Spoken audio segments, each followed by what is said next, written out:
Hello friends, welcome to SSC crackers. अंतिम प्रहार series में आज बहुत ही इंपॉर्टेंट टॉपिक होने वाला है रिवर सिस्टम, और ये हमारा टॉपिक नंबर 16 है। तो आप सबको तो बताने की जरूरत है ही नहीं कि रिवर सिस्टम कितना इंपॉर्टेंट है। हर शिफ्ट में आपको एक क्वेश्चन जो है रिवर से मिलेगा ही मिलेगा। तो आज हम कोशिश करेंगे कि वन शॉट में हम आपको कंप्लीट रिवीजन करा दे जितने भी इंपॉर्टेंट क्वेश्चन है, और उन क्वेश्चन के साथ उसका एक्सप्लेनेशन भी हम आपको देंगे ताकि और अच्छे से आपका रिवीजन हो जाए। तो इतना मतलब अगर आप पढ़ लिए ना अच्छे से तो इसके बाहर से तो नहीं पूछेगा, ये आप एकदम श्योर रहिए। तो आपका काम है कि पूरे वीडियो को अच्छे से देखकर और उसके बाद पीडीएफ से जो है इसका एक बार और रिवीजन कर लेंगे, तो फिर आपका कंफर्म है कि एक क्वेश्चन।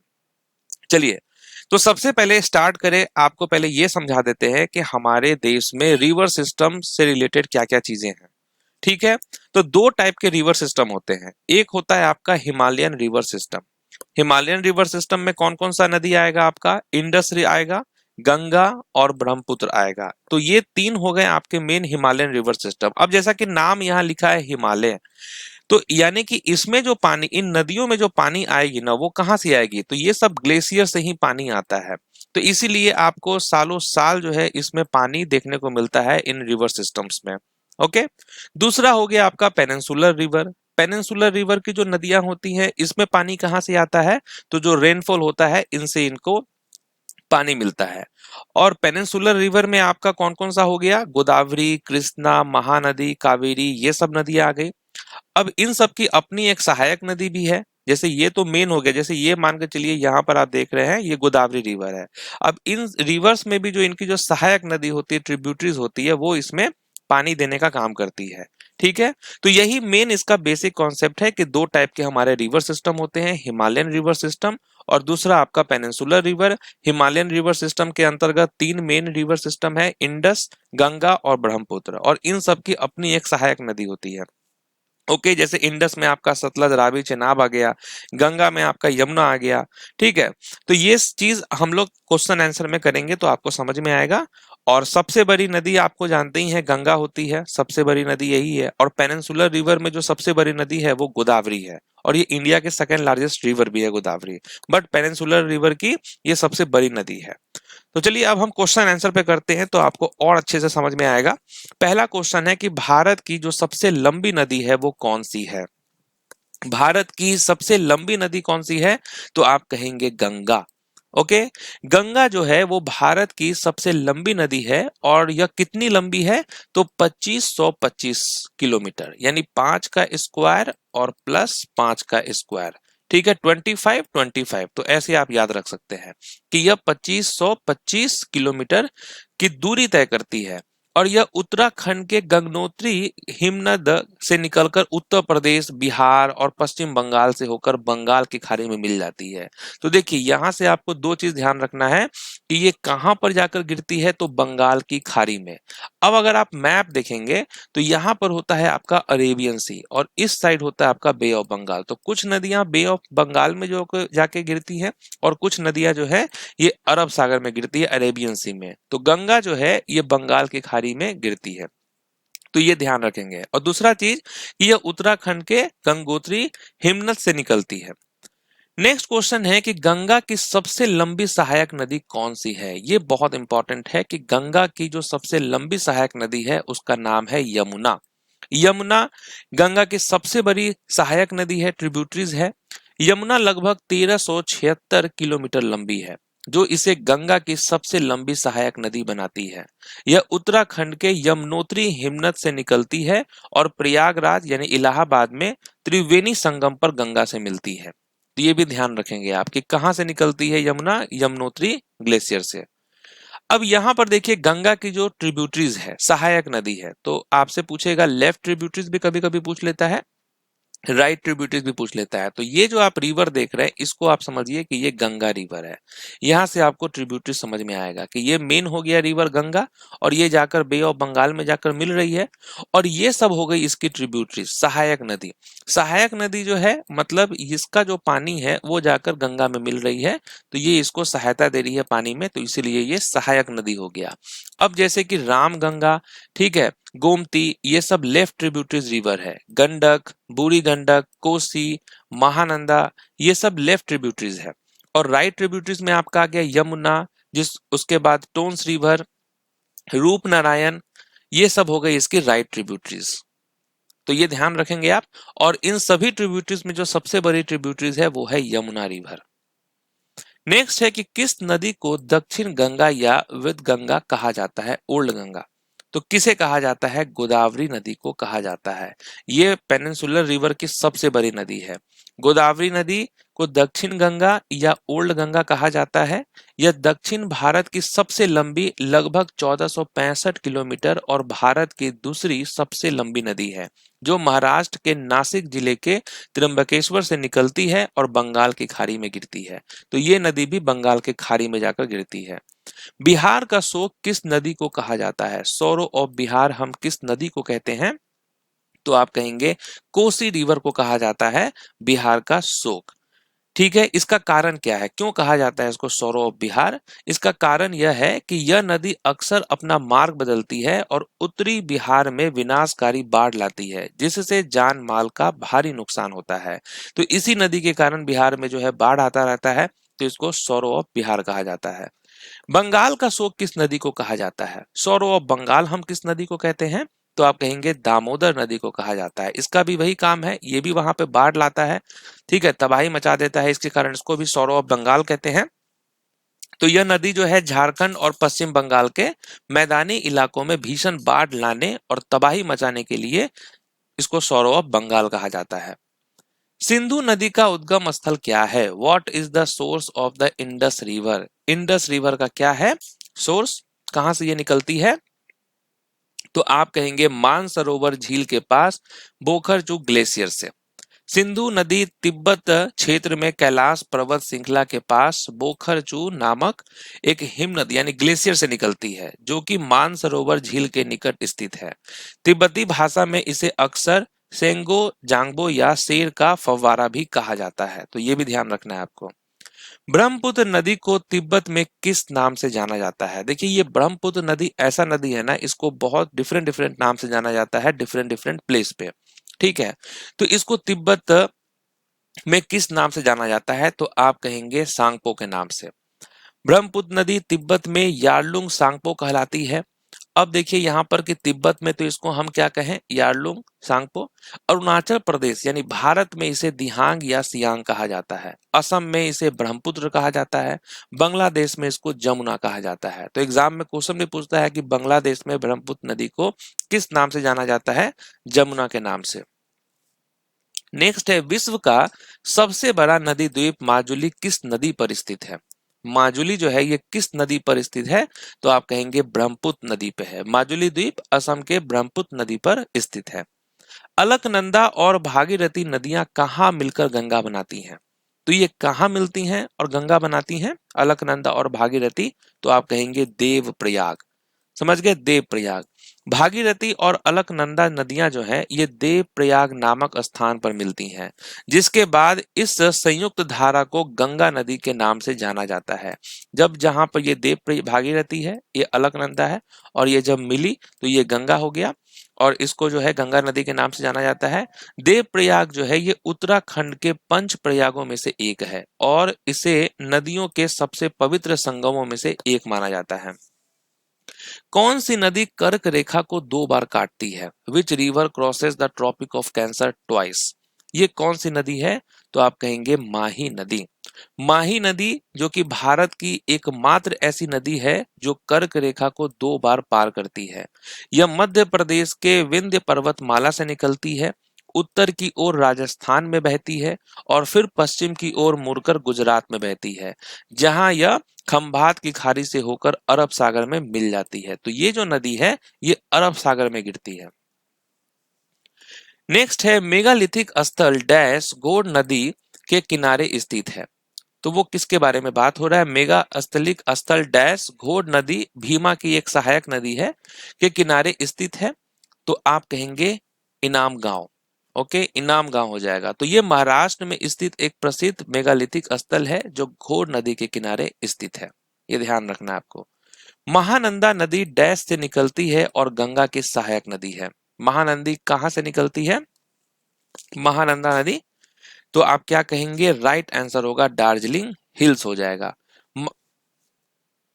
ओके, तो यहाँ दार्जिलिंग की पहाड़ियां हो जाएगा। महानंदा नदी दार्जिलिंग पहाड़ियों से निकलती है और गंगा में मिलती है। यह गंगा नदी की अंतिम बाई तट की सहायक नदी है। ओके, नेक्स्ट हो गया शारदा नदी नेपाल हिमालय के डैश ग्लेशियर से निकलती है। Sharda river rises in the dash glacier in the Nepal Himalayas. तो आप क्या कहेंगे? राइट आंसर होगा मिलम। शारदा, जिसको काली नदी भी कहते हैं, इसका उद्गम कहाँ से होता है? मिलम ग्लेशियर से माना जाता है।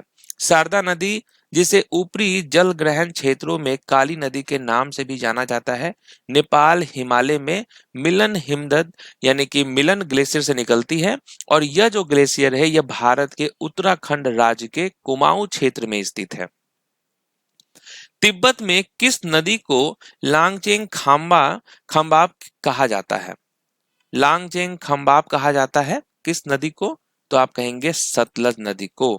तिब्बत में सतलज नदी को लांगचेन खंबाब के नाम से जाना जाता है।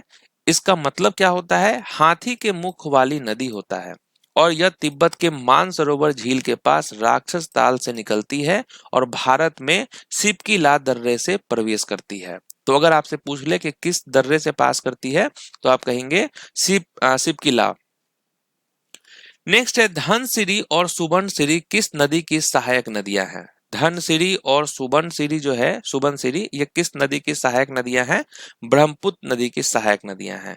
ब्रह्मपुत्र नदी प्रणाली की कई महत्वपूर्ण सहायक नदियां हैं, जिनमें सुबनसिरी, धनसिरी, लोहित, दिबांग और तीस्ता शामिल है। तो अगर आपसे पूछे कि ब्रह्मपुत्र नदी की ट्रिब्यूटरीज कौन कौन सी है, तो आप कहेंगे सुबनसिरी, धनसिरी, लोहित, दिबांग और तीस्ता। सुबनसिरी जो है ये ऊपरी ब्रह्मपुत्र की सबसे बड़ी सहायक नदी है, जो तिब्बत पठार से निकलती है। धनसिरी जो है ये असम और नागालैंड राज्यों से होकर बहती है और असम में ब्रह्मपुत्र में मिलती है। नेक्स्ट है कि तुंगा और भद्रा नदियां किस नदी के सहायक नदियां हैं? तो ये तुंग और भद्रा जो है ये किसकी सहायक नदियां हैं? तो ये कृष्णा की सहायक नदियां हैं। तुंग और भद्रा नदियां कर्नाटक के पश्चिमी घाट से निकलती है। कहां से? कर्नाटक के पश्चिमी घाट से। और ये नदियां कुडली शिवमोगा के पास मिलकर तुंगभद्रा नदी बनाती है। तुंगभद्रा नदी अंततः आंध्र प्रदेश में कृष्णा नदी में मिल जाती है, जिससे यह कृष्णा की एक प्रमुख सहायक नदी बन जाती है। केंद्र शासित प्रदेश पुडुचेरी किस नदी घाटी में स्थित है? केंद्र शासित प्रदेश पुडुचेरी किस नदी घाटी में स्थित है? तो आप कहेंगे कावेरी। पुडुचेरी कावेरी नदी बेसिन में स्थित है। निम्नलिखित में से कौन सी नदी भारत में कर्क रेखा के उत्तर में बहती है? तो ये कौन सा रिवर है? Which of the following rivers flows north of the Tropic of Cancer in India? तो राइट आंसर होगा यमुना। यमुना जो कि गंगा की सबसे बड़ी सहायक नदी है। यमुना नदी जो है ये यमुनोत्री ग्लेशियर से निकलती है और उत्तर भारत के राज्यों उत्तराखंड, हिमाचल प्रदेश, हरियाणा, दिल्ली, उत्तर प्रदेश और राजस्थान के कुछ हिस्सों से होकर बहती है।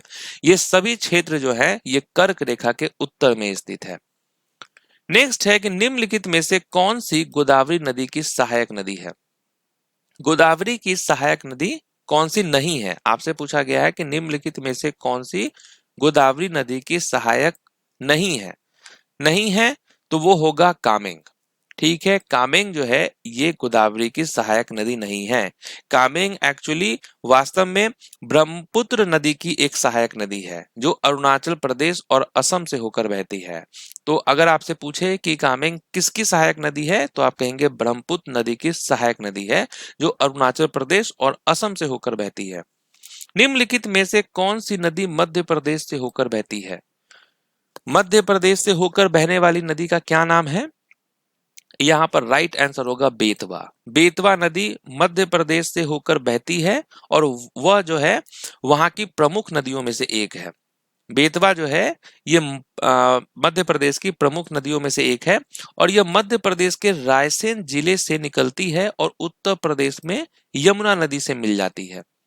ओके, तो बेतवा कहाँ जाकर मिल जाती है? यमुना नदी से। निम्नलिखित में से ब्रह्मपुत्र नदी की सहायक नदी पहचानिए। आइडेंटिफाई कीजिए कि कौन है ट्रिब्यूटरीज ब्रह्मपुत्र नदी की। तो इसका नाम है बूढ़ी दिहांग। ओके। बूढ़ी दिहांग ब्रह्मपुत्र नदी की एक प्रमुख सहायक नदी है जो अरुणाचल प्रदेश की पटकाई पहाड़ियों से निकलती है और असम में ब्रह्मपुत्र में मिलती है। अगर हम बराकर नदी की बात करें तो यह दामोदर नदी की एक सहायक नदी है। काली गंगा जो है ये आमतौर पर हिमालयी क्षेत्र की कुछ छोटी नदियों में से जुड़ी है। और हिंडन की बात करें तो ये गंगा नदी बेसिन का हिस्सा है। जास्कर और नुब्रा जो है ये किस नदी की सहायक नदी है? Zaskar and the Nubra are tributaries of which river? ये है इंडस की ट्रिब्यूटरीज। जास्कर और नुब्रा जो है ये सिंधु नदी की सहायक नदियां हैं। जम्मू कश्मीर में चेनाब नदी पर स्थित सलाल बांध का मुख्य उद्देश्य क्या है? मेन पर्पस क्या है इस सलाल डैम का? ये कहाँ है? जम्मू एंड कश्मीर में, और ये चेनाब नदी पर स्थित है। इसका मुख्य पर्पस क्या था? हाइड्रो इलेक्ट्रिसिटी का। ओके, जल विद्युत उत्पादन के लिए बनाया गया है इसे। नेक्स्ट है भाखड़ा बांध निम्नलिखित में से किस नदी पर बनाया गया है? Bhakra dam is built on which of the following reverse? ये किस नदी पर है? सतलज नदी पर है। भाखड़ा बांध सतलुज नदी पर बनाया गया है और यह भारत की सबसे बड़ी बहुउद्देशीय नदी घाटी परियोजनाओं में से एक है जो सिंचाई और जल विद्युत उत्पादन के लिए पानी उपलब्ध कराती है। Which of the following human-made water body created by blocking the flow of a river or stream? निम्नलिखित में से कौन सा मानव निर्मित जलाशय है जो नदी या नाले के प्रवाह को रोककर बनाया जाता है? इसे हम कहते हैं रिजर्वर, जलाशय। नेक्स्ट है which of the following generally form at the upper course of a river? नदी के ऊपरी प्रवाह यानी अपर कोर्स में सामान्यतः क्या बनाता है? नदी के ऊपरी प्रवाह में सामान्यतः क्या बनाता है? तो आप कहेंगे जॉर्ज। अब ये जॉर्ज को समझना जरूरी है। नदी के ऊपरी प्रवाह में ढलान तीव्र होती है। अब ऊपरी प्रवाह की बात करें तो ढलान जो है इसका स्पीड में होगा, तीव्र होता है, जिससे नदी का जो वेग होता है, नदी का जो फ्लो होता है वो बहुत ज्यादा होता है, स्पीड अधिक होता है। और उसका मुख्य कार्य क्या होता है? इरोजन का। ठीक है, अब बहुत स्पीड में अगर ये पानी जाएगा तो इरोजन भी करेगा, तो इसका मुख्य कार्य क्या होता है? इरोजन का होता है। और इस इरोजन के परिणाम स्वरूप क्या होता है? नदी द्वारा मुख्य रूप से बनने वाली भू आकृतियां, वी आकार की घाटियां, जलप्रपात और जॉर्ज हैं जिसमें खड़ी दीवारें होती हैं। ठीक है, तो इसे क्या कहेंगे? गार्ज हो जाएगा। तो यहाँ जो क्वेश्चन पूछा गया है, ये जो इस तरीके से जो स्ट्रीम जो ऊपर से नीचे आएगा तो ये एक तरह का वी शेप लेता है, वी आकार की घाटियां बनाता है। ये जलप्रपात बनाएगा, वाटरफॉल होगा, गार्ज बनाएगा जिनमें खड़ी दीवारें होती हैं। नेक्स्ट है निम्नलिखित में से किस देश में ब्रह्मपुत्र नदी नहीं बहती है? तो वो कौन सा देश है जिसमें ब्रह्मपुत्र नदी नहीं बहती है? तो आप कहेंगे नेपाल। ठीक है, तो नेपाल में जो है ब्रह्मपुत्र नदी नहीं बहती है। ब्रह्मपुत्र नदी एक अंतरराष्ट्रीय नदी है, इंटरनेशनल रिवर है, जो 3 देशों से होकर बहती है। और उन देशों का नाम क्या है? चीन है, तिब्बत क्षेत्र में जहां इसे यारलुंग सांगपो कहा जाता है, भारत में जहां यह अरुणाचल प्रदेश और असम राज्यों से होकर बहती है, बांग्लादेश जहां इसे यमुना कहा जाता है। तो ये वो 3 देश है जहां प्रमुख रूप से ब्रह्मपुत्र नदी बहती है। What is the Vedic name of the river Satluj mentioned in the Rigveda?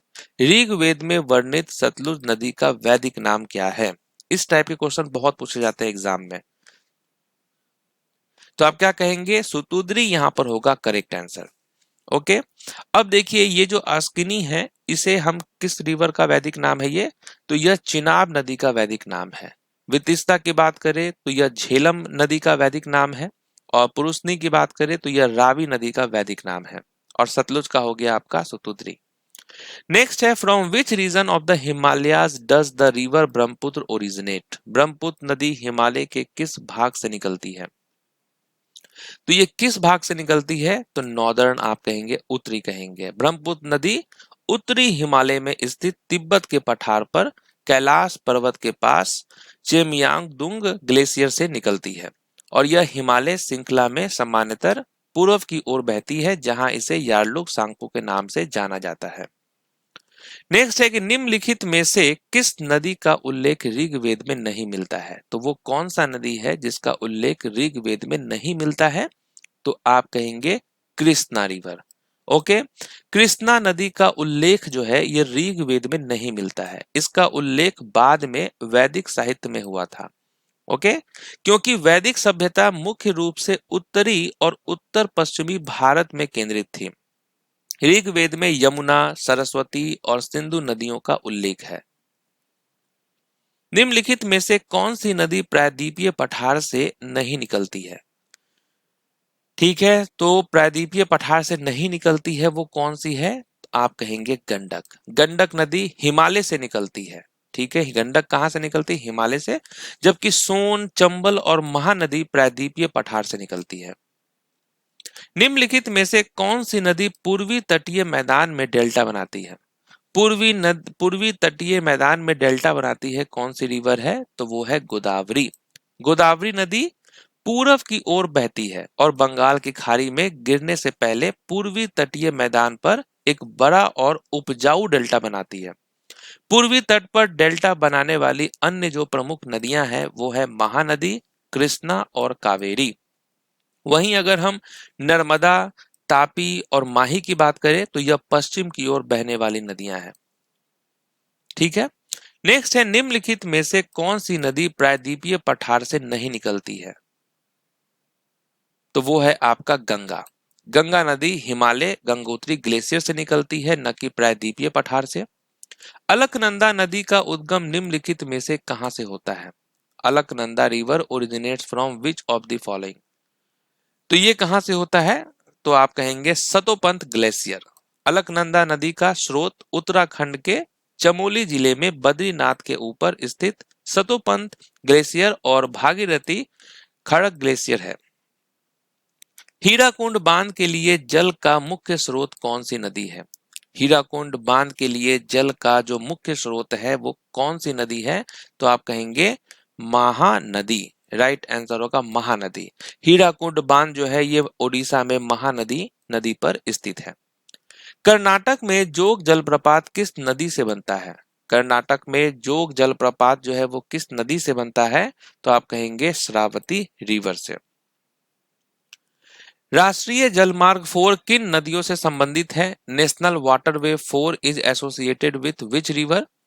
तो आपका राइट आंसर होना चाहिए गोदावरी एंड कृष्णा। NH4 गोदावरी और कृष्णा नदियों को जोड़ने वाला राष्ट्रीय जलमार्ग है। नेक्स्ट है नोएल, काबिनी, अक्रावती, Shimsha, Amaravati are tributaries of which river? तो ये सब किस की सहायक नदियां हैं? राइट आंसर होगा कावेरी की सहायक नदियां हैं। ये सभी नदियां कावेरी की नदी की प्रमुख सहायक नदियां हैं। केरल की सबसे लंबी नदी कौन सी है? Longest river in Kerala. Kerala की सबसे लंबी नदी का नाम है पेरियार, जो कि 244 किलोमीटर लंबी है।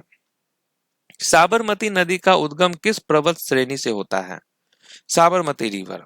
तो आप कहेंगे अरावली रेंज होगा यहाँ पर राइट आंसर। साबरमती नदी का उद्गम राजस्थान की अरावली श्रेणी से होता है।